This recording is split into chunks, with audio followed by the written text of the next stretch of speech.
মা ঠাকুমার হাতের শুক্তো রান্না খেতে চান? তাহলে চলুন দেখে নেওয়া যাক শুক্তো রান্নার সবজি।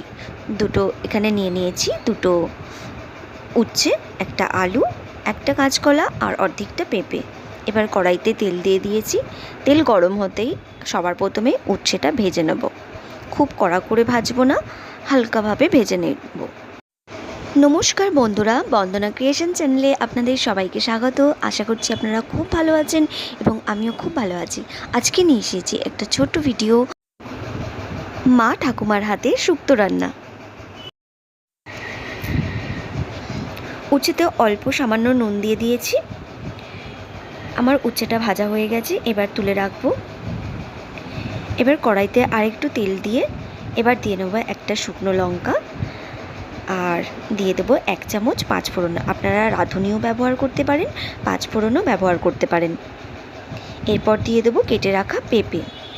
যেহেতু একটু সিদ্ধ হতে দেরি হয়, ওই জন্য আগে পেঁপেটা ভেজে নিয়েছি। তারপরে দিয়ে দেবো আলু, তারপর দিয়ে দেবো কাঁচকলা। তো আলুটাও দিয়ে দিয়েছি, পেঁপের সাথে ভাজা হয়ে এসেছে। এবার দিয়ে দেবো কাঁচকলা। কাঁচকলা তো আপনারা জানেনই, তাড়াতাড়ি সিদ্ধ হয়ে যায়। সব সবজিগুলো ভালো করে ভাজার পর 1 চামচ লবণ দিয়ে দেব। লবণ আপনারা স্বাদ অনুসারে দেবেন। এখানে আমি সবজিগুলোর মধ্যে যাতে এই লবণটা ভালোভাবে মিশে যেতে পারে তার জন্য আমি দিয়েছি। এরপর দিয়ে দেব 1.5 চামচ মতো আদা বাটা। এখানে আপনাদের বলে রাখি যে আদাটা শুক্তো রান্নার সময় বেশিক্ষণ ভাজবেন না, বা খুব লাল করে বা কড়া করে ভাজবেন না।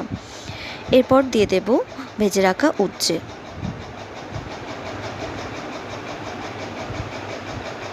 এরপর দিয়ে দেবো 1/2 চামচ হলুদ গুঁড়ো আর 1/2 চামচেরও কম জিরে গুঁড়ো। আপনারা দিতেও পারেন, নাও দিতে পারেন।